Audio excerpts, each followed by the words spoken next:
Hello friends, मैं विशाल कुमार आप सभी को स्वागत करता हूं। यहां पर देखें 2021 के क्वेश्चन को सॉल्व करेंगे तो 2021 से इसी में से लगभग 40-50% क्वेश्चन आने का चांस है। यानी कि आप अच्छे से 2021 का ही पढ़ेंगे तो 70-80% नंबर ला सकते हैं। तो बीएससी पार्ट 2 केमिस्ट्री सब्सिडी 2021 का क्वेश्चन विद आंसर देखेंगे। तो पहले 5 मिनट तक आपको क्वेश्चन ही बता देते हैं लिखकर। तो केमिस्ट्री सब्सिडियरी का बताएंगे, आंसर केवल 5 का देना होता है। टोटल 9 क्वेश्चन पूछा जाएगा। ग्रुप ए से 3, ग्रुप बी से 3, ग्रुप सी से 3, तो टोटल 5 देना है और एक ग्रुप से 2 से ज़्यादा का आंसर नहीं देना है। तो समझ गए होंगे 2, 2, 1। तो इस तरीके के आपको करना है। तो यहाँ पर तो देख लिए कि अब ग्रुप ए का बात करते हैं। क्वेश्चन यहाँ पर देखते हैं। सबसे फर्स्ट क्वेश्चन है 1 के ए में कि एक्सप्लेन द फॉलोइंग। तो एक्सप्लेन द फॉलोइंग में यहाँ पहला एक्सप्लेन करना है कि aqueous solution of Na2CO3 is alkaline.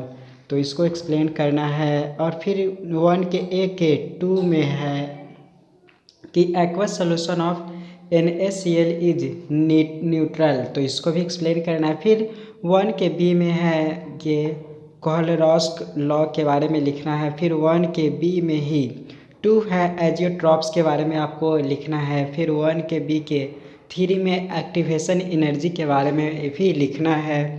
और तब ये टोटल बनाएंगे तब एक क्वेश्चन होगा। अभी तक एक क्वेश्चन ही कंप्लीट होगा। 1 में बनाएंगे तो पूरा बनाना होगा। फिर what is the phase rule, explain the term involve in it. Phase rule क्या है, इसमें कौन कौन टर्म इन्वॉल्व है वो बताना। फिर 2 के बी में है explain enthalpy of neutralization and show that it is almost constant होता है। Strong acid and strong base मिलकर जब न्यूट्रल बनाता है तो वह कांस्टेंट वैल्यू होता है, उसको भी आपको एक्सप्लेन करना है। तो 2 के बी ये क्वेश्चन है। फिर 2 के सी क्वेश्चन देख रहे हैं। 2 के सी में है कि explain second law of thermodynamics. तो 2 के ए बी सी ये तीनों आप बनाएंगे तब एक क्वेश्चन आपका कंप्लीट होगा। आप 3 के ए में बात करते हैं describe one method for the determination of order of reaction. तो ऑर्डर ऑफ रिएक्शन निकालने का तरीका आपको बताना है। तो कोई भी एग्जाम्पल से बना सकते हैं। तो ये पूरा का सॉल्यूशन बताएंगे। ऊपर ही ऊपर में एक्सप्लेनेशन के लिए आपको पूरा अच्छा से वीडियो अलग अलग देखना होगा। फिर है state and explain the first law of thermodynamics, discuss it's limitation. First law को भी बताना, सेकेंड लॉ ऑफ थर्मोडायनेमिक्स को बताना। फिर अब ग्रुप बी में भी 3 क्वेश्चन होगा। तो 4 के ए में क्वेश्चन है कि write down the electronic configuration, ये सब का लिखना है। जैसे निकेल 28, कॉपर, फिर zinc and justify that they are transition element, यानी कि ट्रांजिशन एलिमेंट है, इसको भी जस्टिफाई करना है।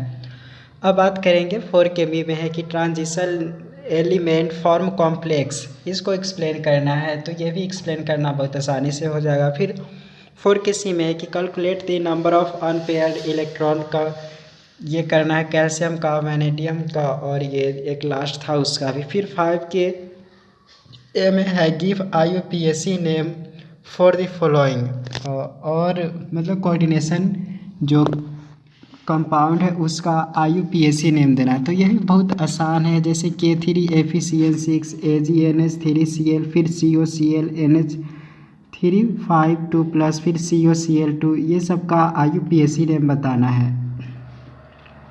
5 के बी में क्वेश्चन है कि describe warmers theory of coordination, compound के लिए वार्मर्स थ्योरी बताना है। फिर है distinguish between high spin and low spin complexes के बारे में बताना है। अब छठा क्वेश्चन है ग्रुप बी का आर्टिफिशियल रेडियो एक्टिविटी। ए में आपको बताना है, लिखना है। फिर बी में है different types of nuclear reaction के बारे में बताना है। तो ये भी देखेंगे। फिर 3 में है 6 के 3 में कि ऑक्सीडेशन पोटेंशियल डायग्राम के बारे में आपको लिखना है।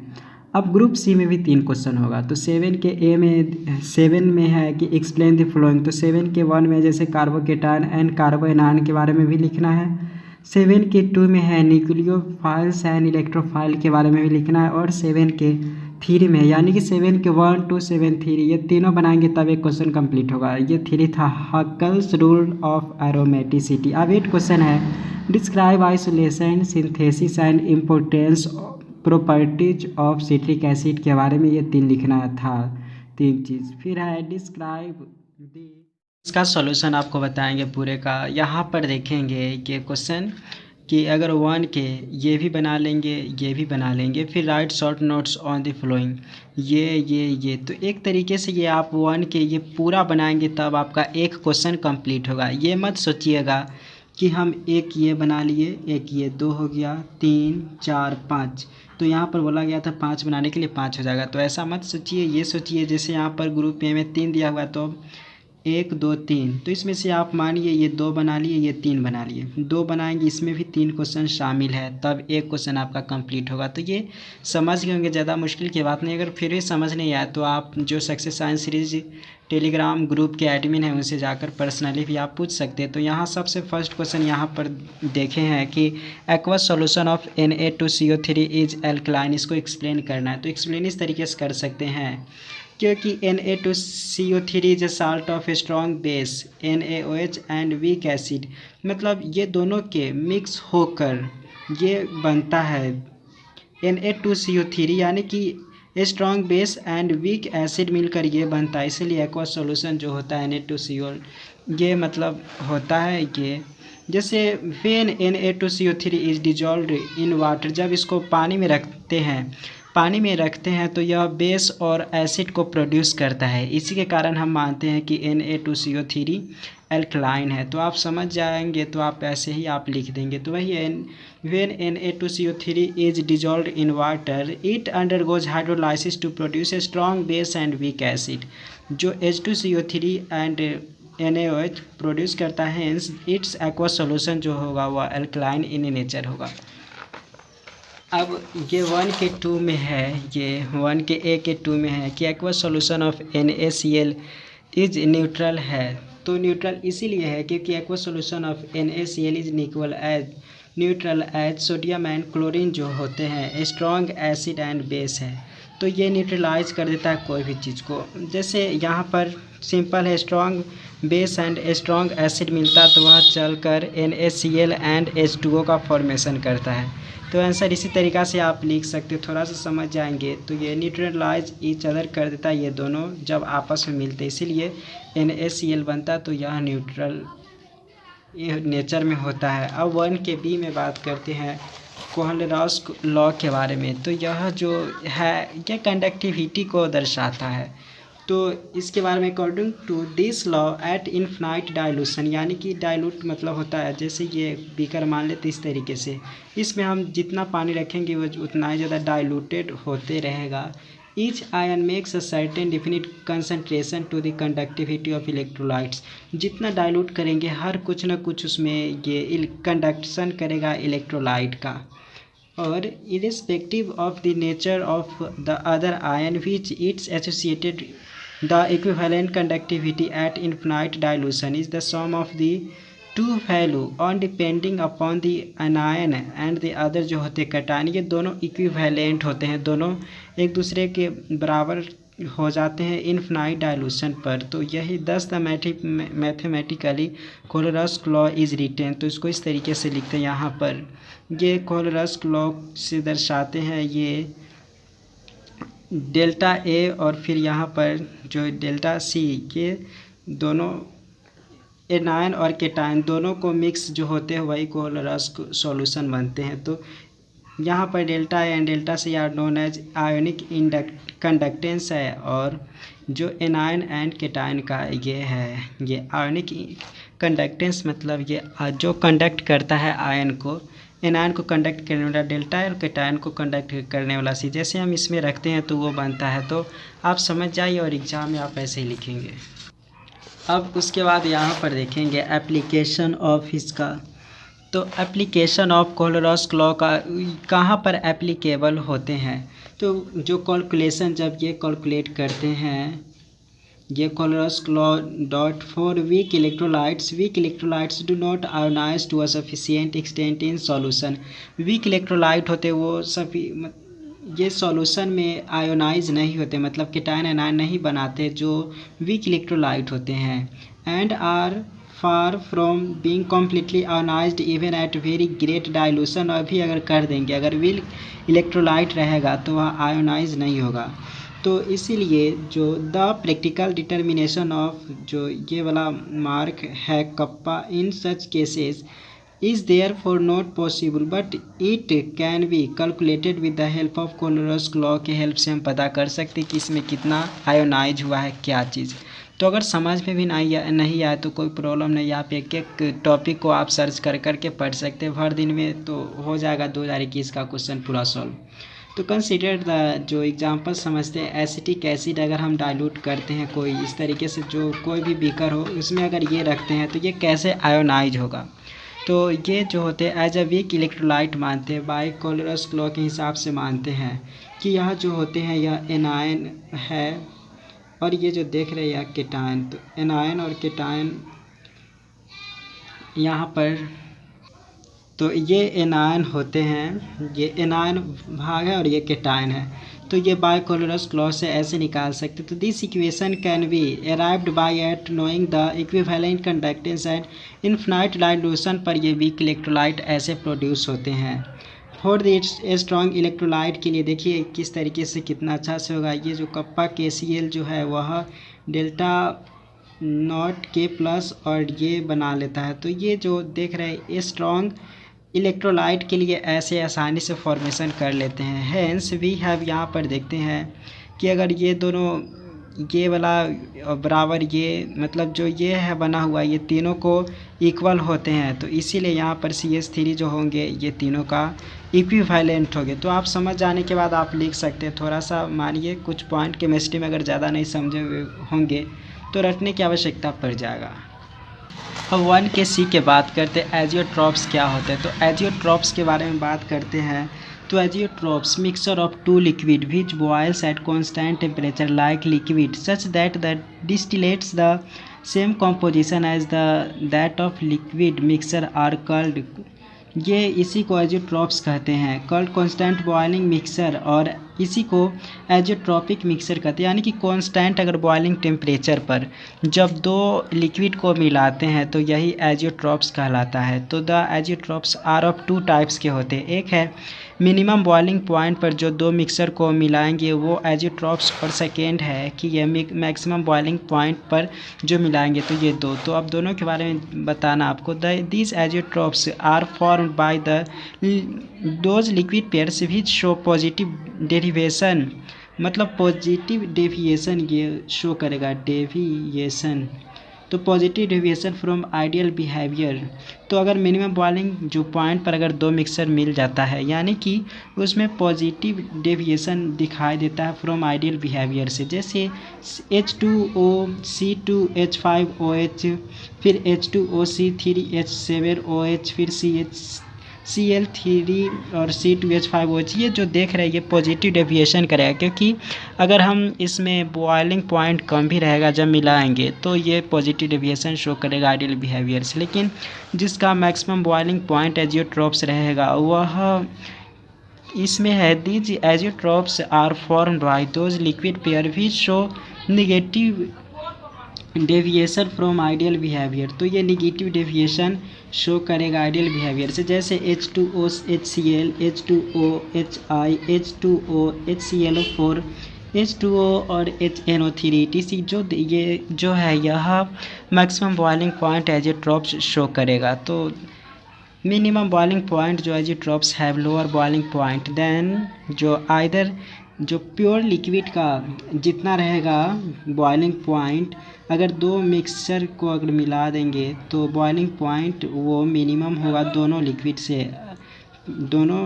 से कम ही बॉइलिंग पॉइंट रहेगा अगर दो मिला देंगे, और यहीं पर इसका उल्टा हो जाएगा। यानी कि प्योर बॉयल जो mixer boiling point azeotropes maximum boiling point azeotropes have higher boiling point than either of pure components. तो दोनों कंपोनेंट्स इसका हमेशा हायर एजियोट्रॉप्स रहेगा। तो यहाँ पर आसान है, आप खुद से ही पढ़ेंगे तो समझ में आ जाएगा, कुछ मुश्किल भी नहीं है। अब 1 के B हो गया। अब 1 के B के 3 के बात करते हैं। एक्टिवेशन एनर्जी समझते होंगे। तो मिनिमम इसमें है कि it is defined as the total energy required to the reaction molecule A to be convert in product. तो ये तो परिभाषा है, A से B में कन्वर्ट होने के लिए जितना एनर्जी का रिक्वायरमेंट होगा वो एक्टिवेशन एनर्जी ज़रूरत पड़ता है। तो मान लेते हैं कि ये वाला है कोई ए और यहाँ तक बी, तो इसको कन्वर्ट होने के लिए एनर्जी की रिक्वायरमेंट होगा तो वो कहलाता है। आप डायग्राम से भी बता सकते हैं, कोई आप एक ही डायग्राम बनाइए तो हो जाएगा। जैसे यहाँ पर कोई था रिएक्शन और इसको बी तक यहाँ आने में, तो यहाँ से यहाँ तक आने में जितना एनर्जी खर्च हुआ तो वो एक्टिवेशन एनर्जी कहलाता है। तो ऐसे ही आप समझ सकते हैं, तो ज़्यादा भी मुश्किल नहीं, ये डायग्राम अगर खुद से पढ़े तो समझ सकते हैं। एक्टिवेशन एनर्जी बता दिए। उसके बाद अब 2 में बात करते हैं। तो व्हाट इज़ फेज रूल। तो फेज रूल क्या, explain the term involve in. Phase rule में फेज रूल क्या होते हैं, तो ये फेज रूल है कि ये a heterogeneous system is defined as a system consisting of a number of phases in equilibrium। Equilibrium में यहाँ पर हेट्रोजीनस सिस्टम है, यानी कि हेट्रोजीनस सिस्टम में जानते होंगे कि अलग अलग जो 2 फेज होते हैं, तो दोनों को मिक्सर जो होते हैं, system consisting number of phase in equilibrium condition में जो अलग अलग तरह के फेजेज होते हैं वह फेज रूल कहलाता है। तो अच्छे समझ सकते हैं कि number of phase depend upon the condition of temperature, pressure and concentration of the different phases. तो फेजेज ये सब पर निर्भर करता है। तो a detailed mathematically and thermodynamically studies of the heterogeneous equilibrium J. Williard and gives forward generalization which is applicable to all system in equilibrium। इन्होंने मतलब जो दोनों ने मिलकर दिए हैं फेज रूल के बारे में मैथमेटिकली, जो इक्विलिब्रियम के लिए मतलब अभी चीज़ applicable to all system in equilibrium के जो सिस्टम है वो सभी में ये है, without any exception. This is generalization as a phase rule ये है। जैसे f is equal to c minus P plus 2। अगर कोई भी फेज पता करना हो किसी को तो आप इस फार्मूला का यूज कर सकते हैं। जैसे f बराबर number of degree of freedom, फिर है c बराबर नंबर ऑफ कंपोनेंट्स, p यहाँ पर f बराबर देखिए डिग्री ऑफ फ्रीडम हो गया, c बराबर है कंपोनेंट्स और p बराबर है नंबर ऑफ फेजेस। तो इससे पता चल जाएगा। अब फेज के बारे में बात करते हैं। तो phase is defined as a homogeneous part of a heterogeneous system separated by a distinct boundary, physically or chemically different from other parts and mechanically separable from other parts। तो यही फेजेज होते हैं। तो ये मिला, भले ही इसमें बहुत सारा अलग अलग पार्ट मिला हो, लेकिन वो फेज आपको पता चल सकता है। जैसे आइस एंड H2O जो देखते हैं, इसमें अगर कोई भी लेंगे, अगर आइस को लीजिए चाहे वाटर को लीजिए, इसमें 2 फेज पता चलता है।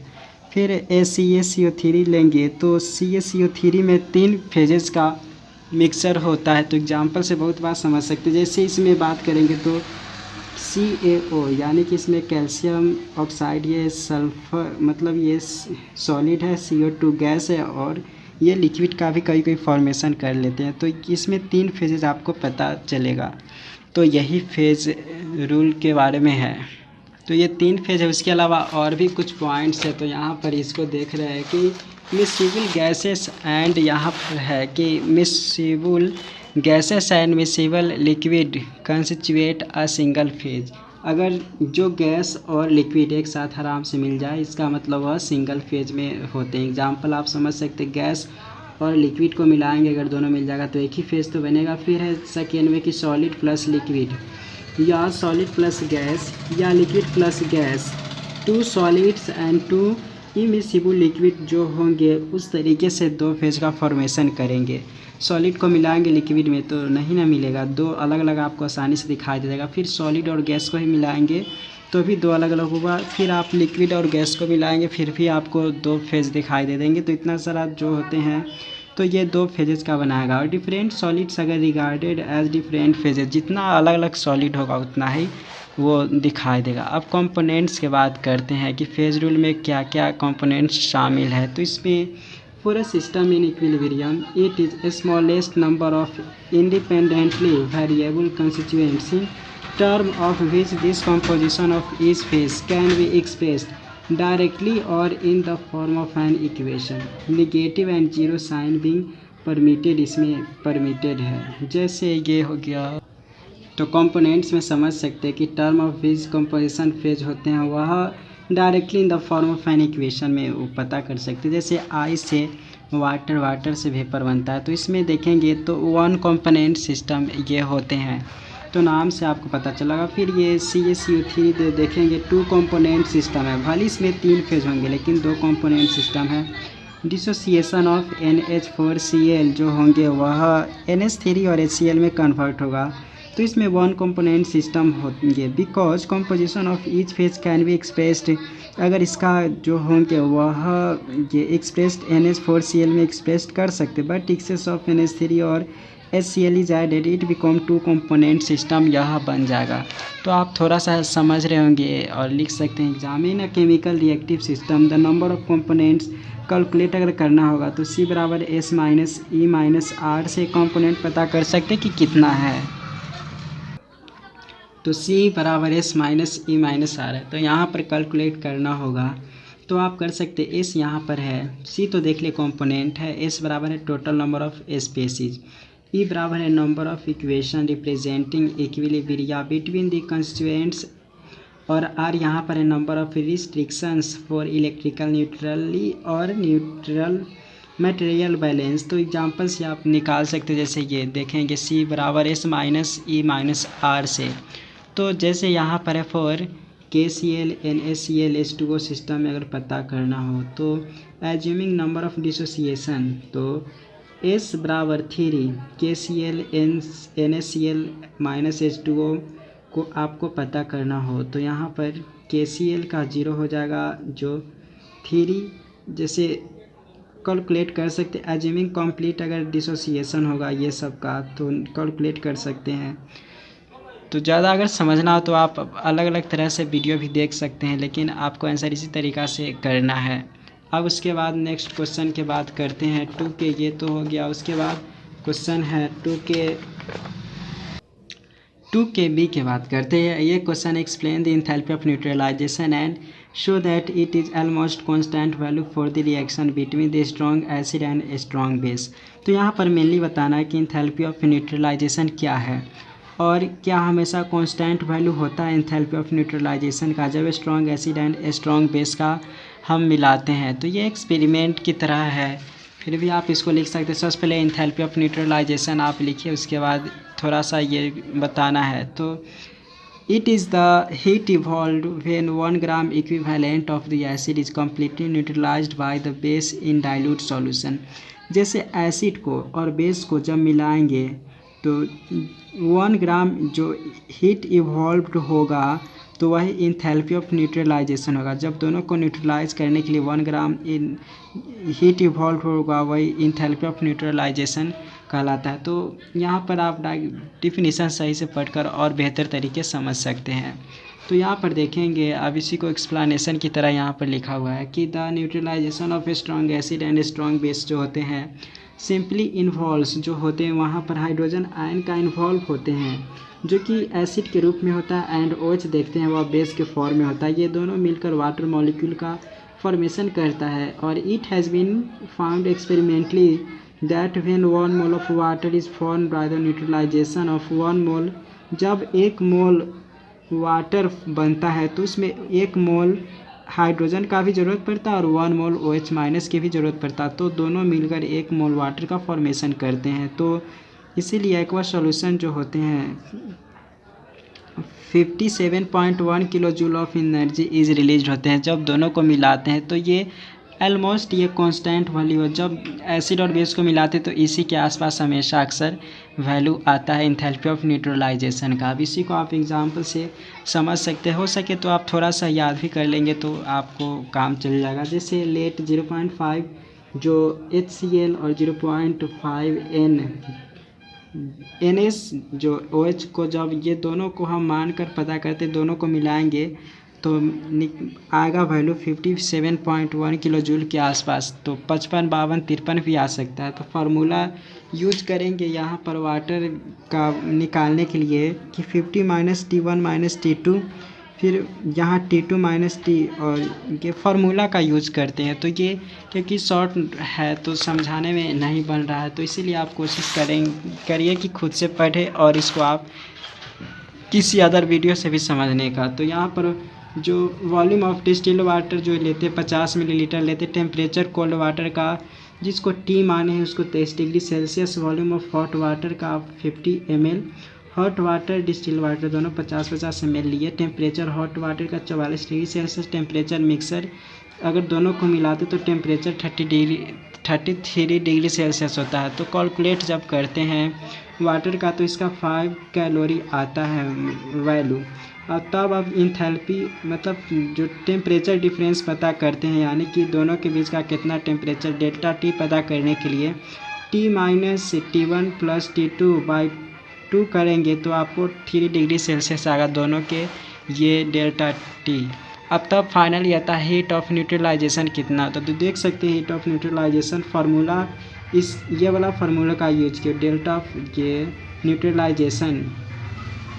तो यहाँ पर है कि 2V × W फिर डेल्टा टी गुने 1000/V/N किए हैं। तो इसी फार्मूला को आप जैसे 2 × 50 प्लस इसका जो आया है यहाँ 50 आया था, फिर सॉरी जो वाटर का आया ऊपर 5 आया था तो ये 5 है, तो 3 यहाँ पर डेल्टा टी था 1000 ये आया था। और तब यहाँ पर देखेंगे 50 × 0.5 ये लिए थे n जो वैल्यू है वो, तब फाइनली कैलकुलेट करते करते इतना आता है। तो ये आप सही तरीके से पहले बता दिए कि एक ही वीडियो में इतना सारा क्वेश्चन समझना मुश्किल है, फिर भी शॉर्टकट यानी कि समरी की तरह बता रहे। 2 का B हो गया। 2 का C के बात करते हैं। सेकेंड लॉ ऑफ थर्मोडायनेमिक्स के बारे में यहाँ पर कह रहा है लिखने के लिए, तो आप आसानी से भी लिख सकते, कुछ मुश्किल भी काम नहीं है। तो in explain second law of thermodynamics यही है कि the important statements of second law of thermodynamics are given below. जैसे फर्स्ट लॉ ऑफ थर्मोडायनेमिक्स में यही तो था कि एनर्जी नहीं बन सकता है, नहीं वह नष्ट हो सकता है, सिर्फ एक से दूसरे में कन्वर्ट हो सकता है। तो ये फर्स्ट लॉ था। और सेकेंड लॉ जो ये आया थर्मोडायनेमिक्स का, तो उसका ये सब कुछ बात इन्होंने बताया सेकेंड लॉ ऑफ थर्मोडायनेमिक्स के द्वारा कहा गया। ये पहला बात बोला है कि हीट ऑलवेज फ्लोज मतलब always flow spontaneously from a hot reservoir to a cold reservoir, यानी कि हमेशा जो गर्म जहाँ रहता है, गर्म से लेकर ठंडा की ओर वहाँ जो भी होते हैं हीट ट्रांसफ़र होते हैं। For the transfer of heat from a cold reservoir to a hot reservoir, as in a refrigerator energy has to be supplied from outside the system। अगर देखते हैं जैसे अगर रेफ्रिजरेटर यानी कि फ्रिज की बात करेंगे तो फ्रिज में हम देखते हैं कि वह आता है अंदर से जो भी मतलब उल्टा ट्रांसफ़र होता है, क्योंकि उसमें फ्रिज में हम एनर्जी को ट्रांसफ़र एनर्जी उसमें सप्लाई करते, इसलिए वह ऐसा वर्क करता है। लेकिन ये बात आप समझ रहे होंगे। तो पहला बात है। सेकेंड है कि ऑल स्पॉन्टेनियस जो प्रोसेस होते हैं and with attainment of equilibrium states, जितना भी स्पॉन्टेनियसली मतलब होता है अपने आप होने वाला कोई भी अगर होता है कुछ, तो वह जब तक इक्विलिब्रियम पोजीशन में ना आए तब तक वह होते रहता है। उसके बाद third second law of thermodynamics बताता है कि all spontaneous process are reversible होते हैं। मतलब रिवर्सिबल मतलब अगर इस साइड से इस साइड आ सकता है तो इस साइड से इस साइड वह जा भी सकता है। तो यही बात यहाँ पर है। फिर चौथा है कि वर्क में B obtain from a spontaneous process but maximum work is possible only if the process is reversible. तो यहाँ पर बोला है कि वर्क वह आसानी से स्पॉन्टेनियसली प्रोसेस हो सकता है, लेकिन अगर मैक्सिमम वर्क करेंगे तो वह है कि वह रिवर्सिबल हो सके। अब फिर है heat energy can not be completely converted, पूरी तरीके से वह कम्प्लीटली कन्वर्टेड नहीं हो सकता है into equivalent amount of work without producing some जो चेंज आइदर इन सिस्टम और इन सराउंडिंग्स, यानी कि वह कभी भी अगर हीट एनर्जी अगर जो भी होता है कन्वर्ट होगा तो उसमें थोड़ा न थोड़ा सराउंडिंग में चेंज होगा, और नहीं तो यह जो उसका सिस्टम है उसमें ज़रूर थोड़ा सा चेंजेस होते हैं जब हीट वो कन्वर्ट होता है। उसके बाद यहाँ पर और बातें हैं कि according to Kelvin the second law of thermodynamics is defined as, ऐसे डिफाइंड किया गया हुआ है इनके द्वारा केल्विन के द्वारा कि it is impossible to use a cyclic process to transfer heat from a reservoir and to convert it into work without transferring at the same time a certain amount of heat from a hotter to a colder part of the body। तो यहाँ पर बोला गया कि जब तक transfer heat का नहीं हो तब तक जो हॉट हीट वाला हॉट एरिया से कोल्ड एरिया में नहीं कोई चीज़ ट्रांसफ़र हो सकता है जब तक उसमें ये एनर्जी का ट्रांसफ़र ना हो तब तक। और उसी तरीक़ा से बात नीचे भी लिखा हुआ है कि इट इज़ इम्पॉसिबल टू, तो उसी तरीक़ा से ये बात लिखा हुआ है कि it is impossible to obtain any work from a cyclic process. Cyclic process में कोई भी वर्क प्राप्त करना इम्पॉसिबल है जब तक if it is attached only to a one heat reservoir. In other words, to obtain continuous work, it is essential to have a sink to which the system may reject a function of heat absorbed. यानी कि वो अगर heat absorbed कोई भी system अगर heat को absorb करना बंद कर देगा तो यह साइक्लिक प्रोसेस आसानी से होते रहेगा. लेकिन वहीं पर हीट एब्जॉर्ब बार बार करेगा कोई भी सिस्टम तो फिर साइक्लिक प्रोसेस रुक जाएगा क्योंकि उधर वाला हीट पूरा ख़त्म हो जाएगा. तो फिर उसके बाद है based on the principle of the refrigerator जो क्लॉसियस से defined as the second law of thermodynamics. इस तरीके से उन्होंने डिफाइन किया कि it is impossible to transfer heat spontaneously from a body at lower temperature to a body of at higher temperature. यानी कि जनरली हीट को ट्रांसफ़र मुश्किल है अगर हम लोअर टेम्परेचर से हायर टेम्परेचर पर करते हैं. तो ये अलग अलग तरह के बाद सेकेंड लॉ ऑफ थर्मोडायनेमिक्स से रिलेटेड बात कहा गया है. तो दूसरा क्वेश्चन भी कंप्लीट कर लिया. उसके बाद थर्ड क्वेश्चन यहाँ पर है कि describe one method for the determination of order of reaction. निकालने का ये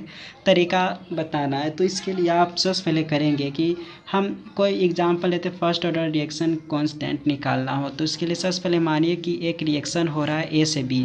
तो अगर स्टार्टिंग में एट टाइम टी जब शून्य होता है तो इसका जो ये ए होता है कंसंट्रेशन इसका 0 होता है क्योंकि स्टार्टिंग में तो यही नहीं रहेगा. ए में ज़्यादा रहेगा मतलब ए में रहेगा बी में कुछ नहीं रहेगा. जैसे ही जब टाइम टी होता है तो इसका ये कंसंट्रेशन घटेगा ही और जो घटेगा यहाँ का ये यहाँ पर आ जाएगा. तो इसी के हिसाब से आपको ये पता करना है फर्स्ट ऑर्डर रिएक्शन में. तो suppose as A is the initial concentration of reactant है आफ्टर टाइम टी जो होता है वह X gram mole litre inverse is change to product B में होता है. मतलब कुछ समय के बाद यही जो है वह बी में कन्वर्ट होता है. According to the law of mass of action rate of reaction जो होते हैं time T is directly proportional to the concentration of A at that of instant. तो ये आप पढ़े होंगे कि जो इसका होता है यानी कि ये जितना घटेगा उतना ही ये बढ़ेगा. ये का मतलब इधर वाला जितना घटेगा वो इतना ही बढ़ेगा. तो वही बात लिखा हो कि डायरेक्टली तो ये लिखा हुआ है कि law of mass action rate of reaction होते हैं time T is directly proportional to the concentration of A at that of instant that is A minus X होगा. तो हेंस N2O5 जो होंगे वह फाइनली कन्वर्ट होते होते 2NO2 बनाता है फिर 1/2 O2 फॉर्मेशन कर दे रिएक्शन जब होता है. तो इसी को ऐसे लिखेंगे कि minus dx/dt is equal to के. ये के कांस्टेंट है और कांस्टेंट ए माइनस एक्स आता है. तो फिर dx/dt is the rate and के देखेंगे रेट कांस्टेंट है तो ये रेट हो गया और ये रेट कांस्टेंट है के यहाँ पर जो लिखा हुआ है. तो after arranging the above equation we get जब ऊपर वाला रिएक्शन को अरेंज करेंगे तो हमें ये प्राप्त होगा माइनस dx/a माइनस एक्स बराबर के डी. तो on integrating the above equation को जब इंटीग्रेट करते ये थोड़ा सा आपको याद रखना होगा क्योंकि एक ही वीडियो में इतना बताना थोड़ा मुश्किल है. तो इंटीग्रेशन करेंगे जब दोनों को इस तरीके से इंटीग्रेट कीजिए. तो इंटीग्रेट करने के बाद ये फर्स्ट रिएक्शन है. फिर यहाँ पर देखेंगे तो इंटीग्रेट करने पर dx और a माइनस एक्स का जब इंटीग्रेट करते तो यहाँ पर ये आ जाएगा.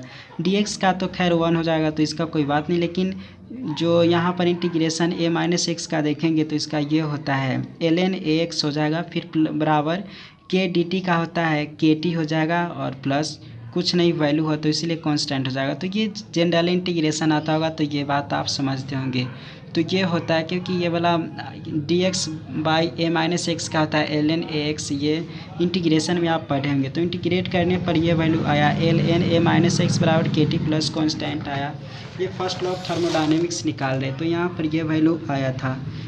तो ये वैल्यू फिर उसके बाद जैसे t बराबर 0 क्या x बराबर 0 hence l minus ln a is equal to ये कांस्टेंट हो जाएगा. तो ये कैसे होता है ये फर्स्ट लॉ ऑफ थर्मोडायनेमिक्स निकाल रहे हैं. Substituting this value of constant in equation 2 में जैसे डालेंगे तो ये आता है value minus ln a minus X is equal to kt ln a आएगा. और इसी को ln a minus ln a minus X जैसे इसको सिर्फ कन्वर्ट किए ये वाला भाग को हम इधर लिया है तो अब फाइनली आता है ln a/a माइनस एक्स बराबर kt. क्योंकि ये वाला आप जानते होंगे तो बेसिक पहले वाला नहीं पता हो तो इसलिए आपको रटना पड़ सकता है, इसलिए कोशिश कीजिए कि ये सीख ही लीजिए। तब ये बराबर आता है k बराबर 1/t ln a-x आएगा। तो फॉलोइंग तो ये फाइनली आता है rate constant for first order of reaction के लिए ये आता है। तो ऑर्डर ऑफ रिएक्शन निकालने का यही तरीका है। अब following are the example of first order reaction जो होंगे तो CH3 CH2O फिर C11O CH3 प्लस H2O। तो ये जो एग्जाम्पल है फर्स्ट ऑर्डर रिएक्शन का है। फिर N2O5 का जो डिग्रेडेशन होगा जो बनेगा तो फर्स्ट ऑर्डर रिएक्शन का एग्जाम्पल है। अब उसके बाद यहाँ पर है stand and explain first law of thermodynamics और इसका लिमिटेशन बताना है। तो फर्स्ट लॉ ऑफ थर्मोडायनेमिक्स में तो यही बताया कि एनर्जी नहीं बन सकता नहीं वे कन्वर्ट हो सकता है, मतलब सिर्फ ये कन्वर्टेड टू वन फॉर्म केवल वह ये कंजर्वेशन ऑफ एनर्जी है that energy can neither be created not destroyed. यह केवल कन्वर्ट हो सकता है एक फॉर्म से दूसरे फॉर्म में। ये बात जान चुके और इसके बारे में कुछ बातें हैं कि ना isolated system sum total of all form of energy remains constant although it में चेंज वन फ्रॉम, यानी कि किसी भी सिस्टम में एनर्जी उतना ही रहेगा जब तक वह कन्वर्ट नहीं हो जाए। When ever a quantity of one kind of energy is produced in exactly equivalent amount of some other kind of energy must disappear। वह हो जाएगा, एक जगह से घटेगा तो एक जगह बढ़ जाएगा। It is impossible to construct a perpetual motion machine that is a machine which would produce work continuous without consuming energy। तो ये बात भी वही है कि कोई भी मशीन वर्क नहीं करेगा जब तक वह एनर्जी को अपना कंज्यूम नहीं करेगा। फिर है कि the change in internal energy can be brought in two ways में पता कर सकते हैं कि either be allowing heat flow into the system, यानी कि एब्जॉर्प्शन एंड वह इवोल्यूशन भी करेगा कोई भी एनर्जी को। फिर उसके बाद यहाँ पर है कि by doing work on the system, जब वर्क करते हैं तो if system having internal energy जो सिस्टम में होता है तो system will become E1 plus Q हो जाएगा, क्योंकि यहाँ पर Q इंटरनल ये इंटरनल एनर्जी ये Q जो है वह इफ़ W वर्क है और यहाँ पर also done on the system final internal energy E2, तो E2 बराबर हो जाएगा ये। तो ये आप समझ सकते हैं, थोड़ा सा समझेंगे तो और बेहतर होगा। तो बट इन केस Q जो हीट यहाँ पर होते हैं तो ये डेल्टा E हो जाएगा Q माइनस W, क्योंकि फाइनल जो ये है एनर्जी एंड इनिशियल एनर्जी को ये करेंगे तो डेल्टा ई हो जाएगा, तब Q माइनस W बनेगा। मैथमेटिकल इक्वेशन में भी उसी तरीक़ा से आप बना सकते हैं। तो वे न system under go change in which delta E जो होगा, तो इसका मतलब अगर 0 हो जाएगा डेल्टा ई, कोई वर्क नहीं हुआ और यहाँ पर वर्क अगर करेगा सिस्टम तो डेल्टा ई बराबर Q हो जाएगा। नो वर्क डन, तो कोई काम नहीं होगा तो डेल्टा ई बराबर Q हो जाएगा। और यहाँ पर अगर डेल्टा ई बराबर W हो जाएगा, अगर कोई एनर्जी Q अगर हीट इवॉल्व नहीं हुआ, एक्सचेंज नहीं हुआ तो डेल्टा ई बराबर Q हो जाएगा। अब ग्रुप बी के बात करेंगे तो 4 के ए में है राइट डाउन इलेक्ट्रॉनिक कॉन्फ़िगरेशन और ये पता करना है कि ट्रांजिशन एलिमेंट में था, तो आप आसानी से निकाल सकते हैं। सबसे पहले इलेक्ट्रॉनिक कॉन्फ़िगरेशन लिख सकते हैं, जैसे 1s2 2s2 2p6, इसका आसानी से लिखने का तरीका आता होगा। तो क्योंकि यहाँ पर देखें निकेल का लास्ट जो भी आता है ये 8 जो है देख रहे यह डी ऑर्बिटल में आता है, जिसके कारण यह ट्रांजिशन एलिमेंट इसको कह सकते हैं। सिमिलर बात यहाँ कॉपर के लिए है, कॉपर के भी लास्ट ये आता है 9 में, इसीलिए इसको कह सकते हैं कि यह भी ट्रांजिशन एलिमेंट है। जिंक के भी देखेंगे जो लास्ट यहाँ पर आ रहा है यह 3d10, तो ये इसके कारण हम कह सकते हैं due to last electron of zinc is occupied by D orbital so zinc is also transition metal, तो ऐसे एक्सप्लेन कर सकते हैं। उसके बाद आता है 4 के बी में कि transition element form complex compound, इसको एक्सप्लेन करना है। तो एक्सप्लेन आप ऐसे कर सकते हैं क्योंकि ट्रांजिशन एलिमेंट होते हैं वे अलग अलग तरह के कंपाउंड जो कॉम्प्लेक्स होते हैं उसका फॉर्मेशन करते हैं। तो इसका कारण यही है कि transition metals are D block element with valence shell configuration, जो इसका होता है NH2 होते हैं, फिर N-1 D1 से लेकर 10 तक इसका आता है वैल्यू। तो these metals and their ion easily coordinate to a number of negative ion और neutral molecule having lone pair of electron to form complex, तो जो इसका लोन पेयर वाला इलेक्ट्रॉन होता है वह कॉम्प्लेक्स बना लेता है। इसका मेनली ये 2 कारण के कारण बनाता है, जैसे small size and high nuclear charge of these metal, इसमें एकदम स्मॉल साइज होता है लेकिन न्यूक्लियर चार्ज बहुत ही ज़्यादा होने के कारण ये कॉम्प्लेक्स कंपाउंड बनाता है। सेकेंड की बात ये है कि इसमें availability of vacant D orbital of suitable energy to accommodate lone pair को आराम से अपने अंदर शामिल कर लेता है, क्योंकि बहुत इसमें खाली रहते हैं। Electron donated by the ligands के द्वारा इलेक्ट्रॉन डोनेटेड हो जाता है, तो बनाने के कारण आप समझिए। उसके बाद ये 4 के सी में है यहाँ पर कि calculate the number of unpaired electron calculate करने आता होगा। तो कैल्शियम का जो यहाँ पर अनपेयर्ड इलेक्ट्रॉन 0 है। फिर उसके बाद ये आप आराम से इसका इलेक्ट्रॉनिक कन्फिग्रेशन लिखे, लास्ट में देखेंगे जितना रहेगा तो वो आप बता सकते हैं। फिर है कि जो वैनेडियम का 2+ होने के कारण इसमें ये 3 होता है, लेकिन क्योंकि 2 इलेक्ट्रॉन यह किसी को दिया है तो इसके कारण इसको पास घटा हुआ है, तो इस तरीके से घटा दिए तो इसका 1 होगा। फिर है Fe3+, तो यहाँ पर नंबर ऑफ अनपेयर्ड इलेक्ट्रॉन देखेंगे तो इसका 5 हो जाएगा। तो फिर भी अगर कोई भी क्वेश्चन में लगे डाउट है तो प्लीज़ कमेंट कीजिए ताकि सुधार कर पाऊँ। उसके बाद अब 5th क्वेश्चन की बात करते हैं यहाँ पर कि गिव IUPAC नेम लिखना है सभी के लिए, तो बहुत आसान है। सबसे पहला यहाँ पर देखेंगे कि K3FeCN6 पोटेशियम हेक्सा साइनोफेरेट 3, तो ये इसका ऑक्सीडेशन स्टेट निकालते हैं तो 3 आता है। तो यहाँ पर आप पोटेशियम हेक्सा साइनोफेरेट इसका नाम हो जाएगा पोटेशियम, क्योंकि K है और हेक्सा साइनो, तो ये हेक्सा साइनो और Fe के कारण फेरेट हो जाएगा 3 हो जाएगा। फिर AgNH3 2Cl, नाम लिखने का तरीका आप सीख लीजिए, नहीं तो रटने से कोई फ़ायदा नहीं होगा। ये क्वेश्चन बहुत कम चांस है कि दोहराएगा, लेकिन इसी तरीका से क्वेश्चन आएगा और इसीलिए IUPAC नेम लिखना सीख लीजिए। तो इसका हो जाएगा डाई एमाइन सिल्वर 1 क्लोराइड हो जाएगा, क्योंकि इसका देखेंगे ये ऑक्सीडेशन नंबर लिखा था। फिर COCl NH3 5 फिर 2+, तो क्लोरिडो पेंटा एमाइन कोबाल्ट 3, तो इसका नाम हो जाएगा क्लोरिडो, क्योंकि Cl जो है यहाँ पर और पेंटा एमाइन 5 एमाइन है और कोबाल्ट 3। फिर है COCl2NH3 4Cl, तो tetra amine die chloro cobalt 3 chloride. तो ये तो नाम ऐसे ही लिखे हुए, लेकिन आपको IUPAC नेम लिखना सीखना होगा। उसके बाद यहाँ पर है डिस्क्राइब 5 के भी में कि Warners theory of coordination compounds के लिए वार्नर्स थ्योरी क्या है वो बता रहा है। तो वार्नर्स थ्योरी को ये कोऑर्डिनेशन कंपाउंड के लिए ये थ्योरी दिया गया था वार्नर्स के द्वारा, इसलिए नाम इसका पड़ा। तो वही बात लिखा है कि the electrons which is the basis for all modern theories of chemical bonding was unknown in 1853 में।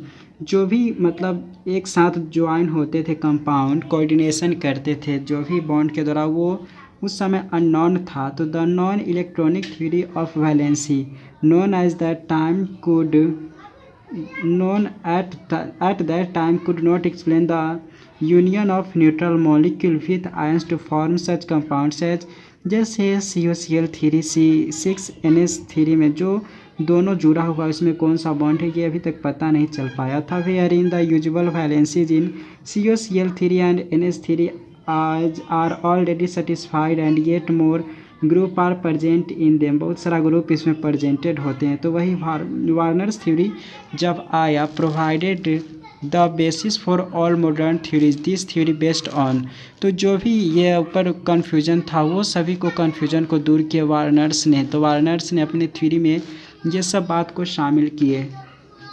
2 टाइप्स ऑफ वैलेंसी जो होते हैं वह सेंट्रल एटम होते हैं, जो भी 2 तरह के वैलेंसी होते हैं। तो सेंट्रल एटम एंड सेकेंड ये था कि डायरेक्शनल नेचर ऑफ वैलेंसी जो होते हैं वह leading geometrical and optical isomerism in complex बनाता है। जियोमेट्रिकल एंड ऑप्टिकल आइसोमेरिज्म मतलब जानते हैं कि जो डायरेक्शनल नेचर होता है, यानी कि घुमाने की पावर होता है। कोई भी अगर लाइट को हो तो लाइट को अगर इसमें geometrical directional nature of valency जो होते हैं leading to geometrical and optical isomerism show करता है। Postulates of Werner's theory metals possess 2 types of valencies, तो ये आप देख रहे हैं वार्नर्स थ्योरी ने यही दिए थे कि जो 2 के बीच में अननोन रहता बॉन्डिंग, उसी बॉन्डिंग के बारे में बताया कि वैलेंस इलेक्ट्रॉन के कारण वो जुड़े होते हैं। तो postulates of Werner's theory metals possess two types of valencies. एक प्राइमरी होते हैं जिसको प्रिंसिपल या आयोनाइजेबल वैलेंसी कहते हैं। तो प्रिंसिपल या आयोनाइजेबल वैलेंसी ये होता है जो simply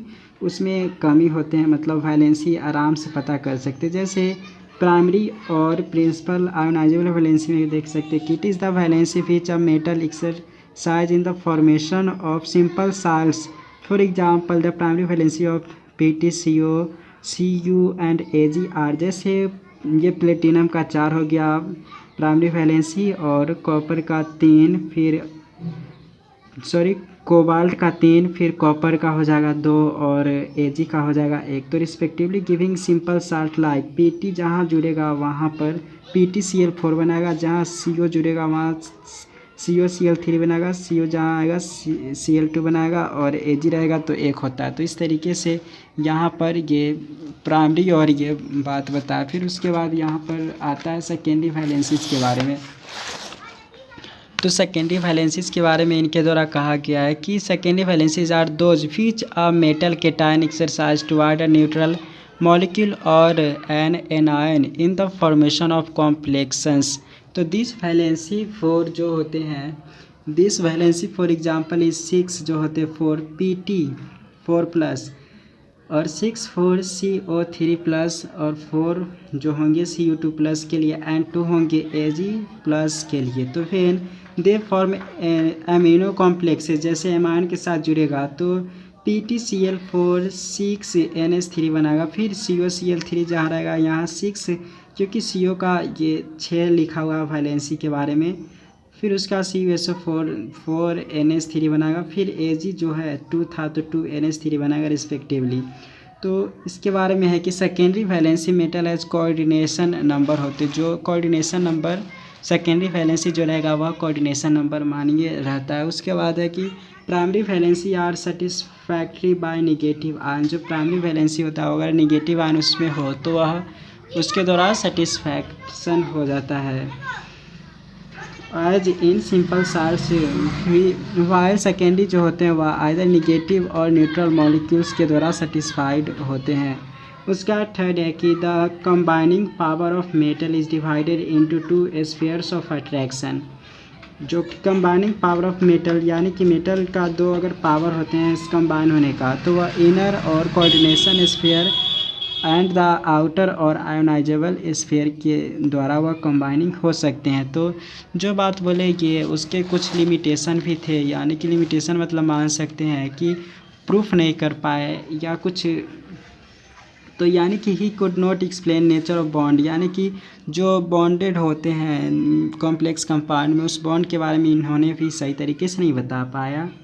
in the complex formation no explanation could be given for the difference in nature of primary और सेकेंडरी वैलेंसीज के बारे में क्या क्या डिफरेंस हो सकते ये भी बात नहीं बताया। Thus the difference in behaviour of an ion outside the coordination sphere and जो same ion inside the coordination sphere could not be explain, यानी कि जो बाहर रहते हैं कोऑर्डिनेशन नंबर वाला जो अंदर रहते दोनों के बीच के बारे में क्या क्या अंतर है ये भी उन्होंने सही तरीके से नहीं बता पाया। और इसका कारण ये भी था because at that time the existence of electron was not non, यानी कि इलेक्ट्रॉन का एग्जिस्टेंस सही तरीके से पता नहीं था उस समय में, इसी के कारण उनका कुछ लिमिटेशन रह गया। एंड दस the electronic basis of valency did not exist. तो ये जो टोटल देखे वार्नर्स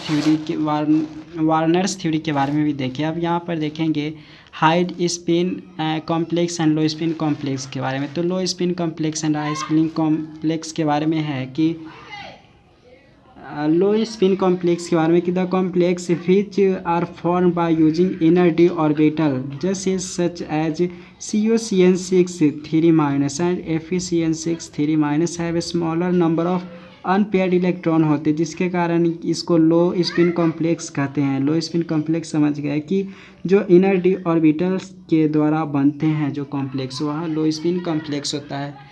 और हाई स्पिन कॉम्प्लेक्स की बात करेंगे तो जो या आउटर डी ऑर्बिटल्स के large number of unpaired electron के साथ बनता है, तो यही कहलाता है। तो एग्जांपल है FeH2 O6 और 2+। तो 10 outer complex are high spin complex हैं, मेनली यही अंतर है। और ये दोनों तो आप बता दिए, तो 5 के सी है। अब उसके बाद 6th क्वेश्चन की बात करते हैं। तो आर्टिफिशियल रेडियो एक्टिविटी पहला में, फिर दूसरा में यहाँ पर देखेंगे, दूसरा में क्वेश्चन है कि different types of nuclear reaction के बारे में भी आपको कहा जाएगा लिखने के लिए। फिर उसके बाद थर्ड में है कि ऑक्सीडेशन पोटेंशियल। तो सबसे पहले देख लेते हैं आर्टिफिशियल रेडियो एक्टिविटी क्या होता है।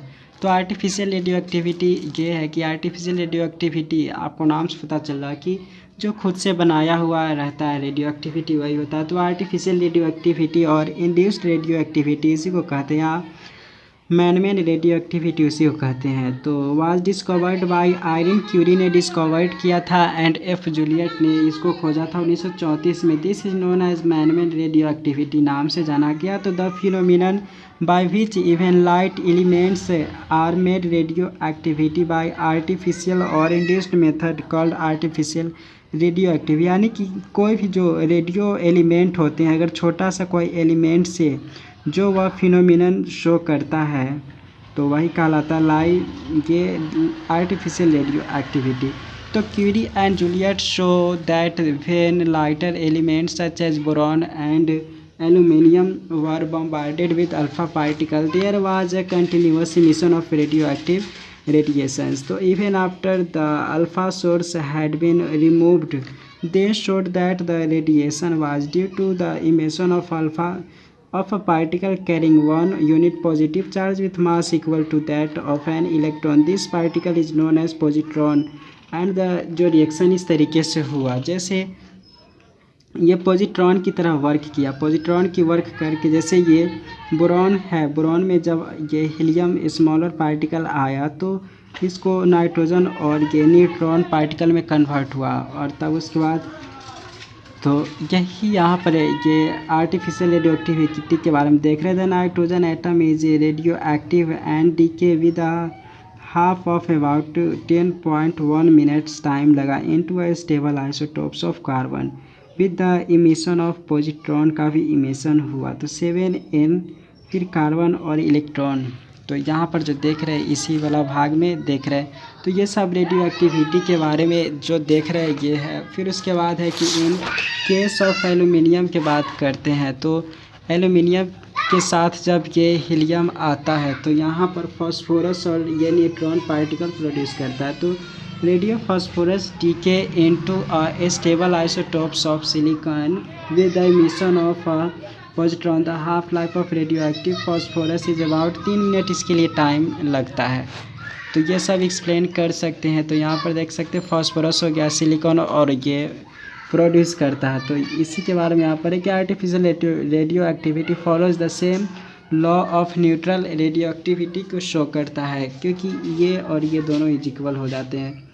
तो artificial radio activity elements electron जो emit electron positron neutron and ये जो देख रहे हैं ये इसको ये भी रेज को प्रोड्यूस करता है। तो पॉजिट्रॉन ऑफ आर्टिफिशियल आइसोटोप्स की बात करते हैं, प्रोडक्शन ऑफ। तो प्रोडक्शन कैसे होता है वो तो ऊपर ही देख चुके हैं कि artificial radio active isotopes are produced by producing the target element in the nuclear reactor where plenty of neutrons are available होते हैं। जो न्यूट्रॉन्स यहाँ पर है, न्यूट्रॉन्स यहाँ पर है। अगर ये फास्फोरस है, सोडियम है, तो अगर फास्फोरस जो रहते रेडियो एक्टिव के फॉर्म में रहेगा, न्यूट्रॉन यहाँ पर आकर उसको फाइनली इसमें कन्वर्ट करेगा एनर्जी में। फिर उसी तरीक़ा से सोडियम भी ऐसे ही होते ट्रांसफ़र।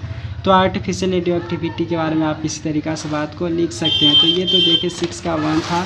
6 के 2 में है कि different types of nuclear reaction के बारे में अगर कहा जाए लिखने के लिए, तो आप न्यूक्लियर रिएक्शन समझते होंगे कि न्यूक्लियर फ्यूज़न और न्यूक्लियर फ्यूज़न और फिज़न के बारे में लिखना होगा। तो फिज़न मतलब हो गया कि आप जो भी हो, मतलब एक हाइयर जो रेडियो एक्टिव मॉलिक्यूल होते हैं वह न्यूक्लियर रिएक्शन होकर 2 भाग में बंटता है। और न्यूक्लियर फ्यूज़न हो गया कि छोटे छोटे जो पार्टिकल होते हैं वह मिलता है तो वह न्यूक्लियर फिजन कहलाता है। उसी के बारे में एक्सप्लेन आप आसानी से कर सकते हैं। जो बेसिक बातें हैं वो बता दें। जैसे यहाँ पर ही देख सकते हैं ये न्यूक्लियर फिजन हो रहा है, यानी कि फिजन मतलब टूटना होता है।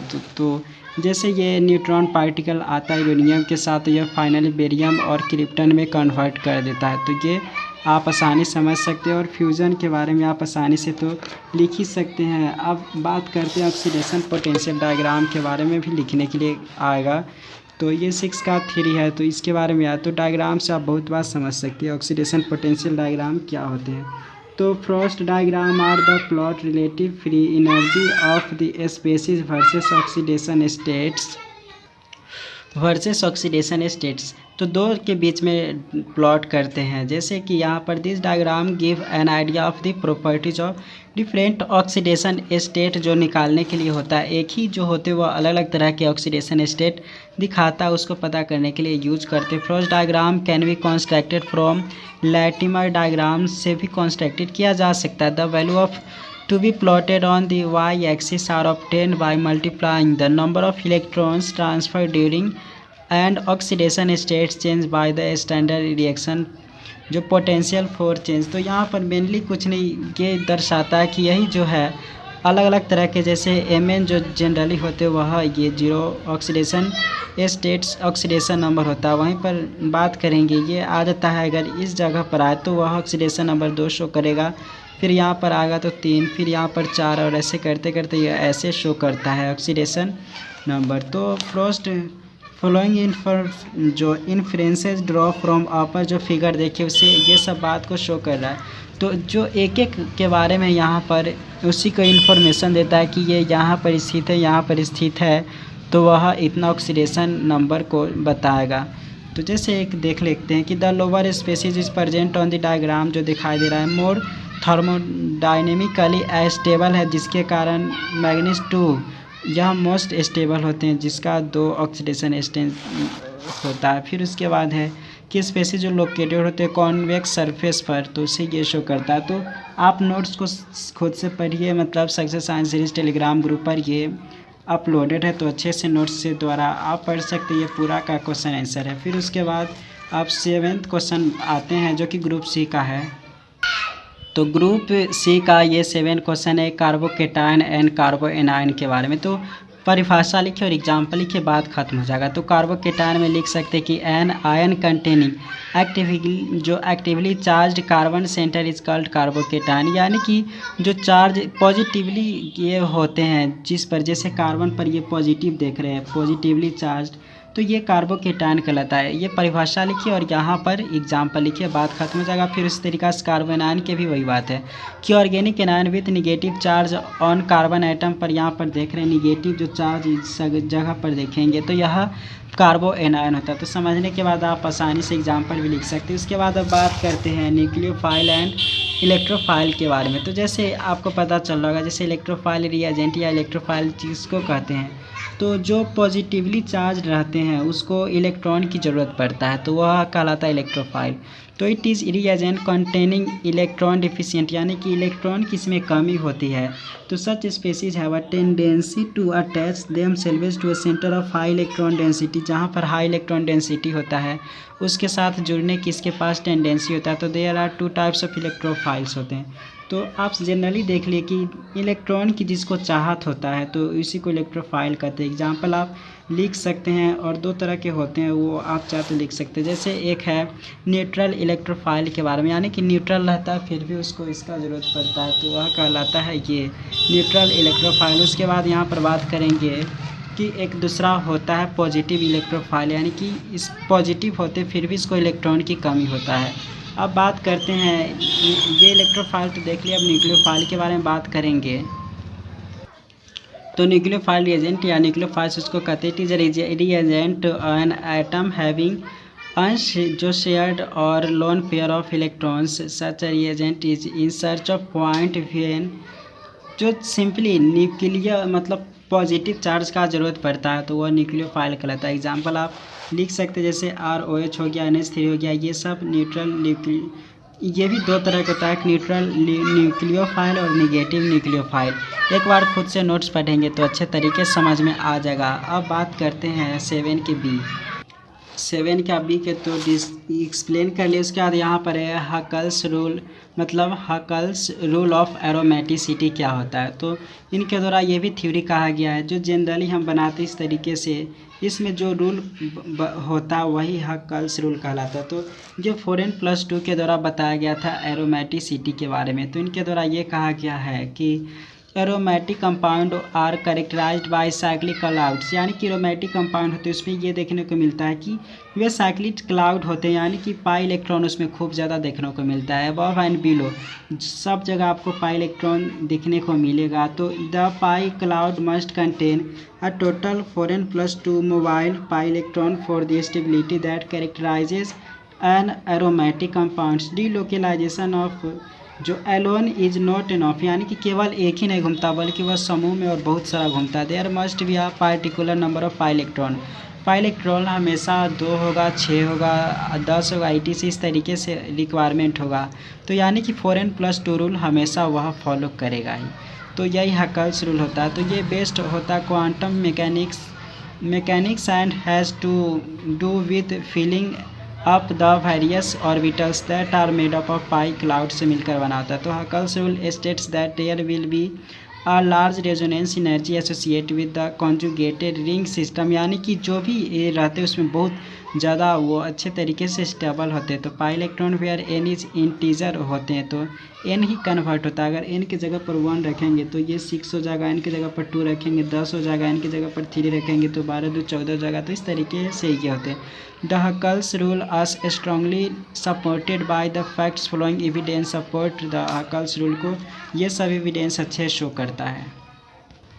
जैसे बेंजीन की बात करेंगे तो 6 पाई इलेक्ट्रॉन देखने को मिलता है, तो जिसके कारण 6 स्टेट होता है। तो 6 is course of Huckel's number को शो करता है। तो n=1 को अगर लेंगे तब ये आएगा। तो बेंजीन एंड इट्स रिलेटिव जो नैप्थलीन हो गया, एंथ्रेसीन हो गया, फिर फिनेथ्रीन हो गया, number of heterocyclic compounds also aromatic होते। तो these aromatic heterocycles are just that one that can provide aromatic 6 state. Example pyridine हो गया, फुरान, थियोफेन, पायरोल। तो ये सब जो है यह उसको शो करता है।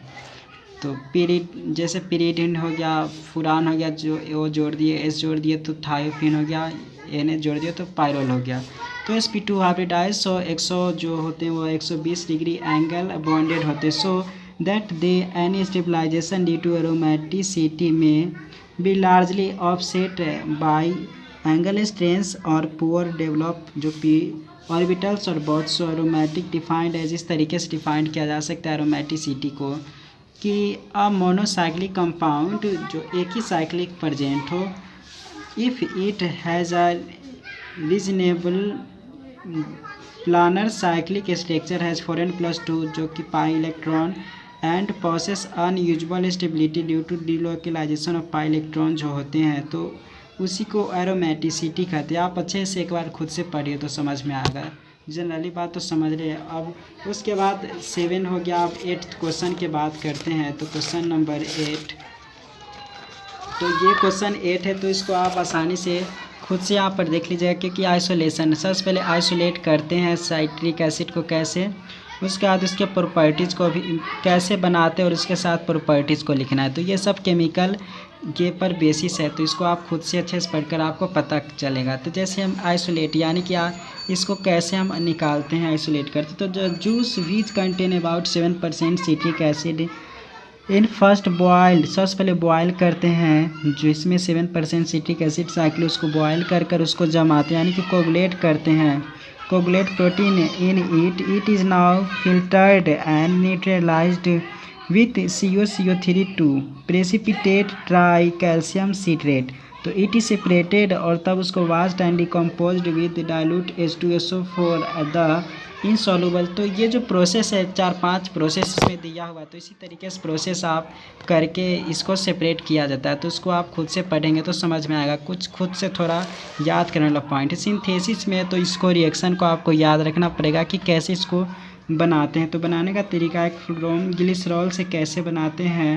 तो रिएक्शन आपको खुद से याद रखेंगे, रिएक्शन तो पढ़ नहीं सकते, आपको खुद से पढ़ना पड़ेगा। उसके बाद यहाँ पर है कि बाय मीन्स ऑफ रिफॉर्मेटिस की रिएक्शन से भी इसको बनाते हैं, मतलब ये सिंथेसिस करते हैं। तो ये सेपरेशन कैसे कि ये सिंथेसिस कैसे करता है, प्रॉपर्टीज़ में भी आपको वही याद रखना है कि जैसे सिट्रिक एसिड और एसिटिक एनहाइड्रेट जब रिएक्शन करता है तो ये फॉर्मेशन करता है।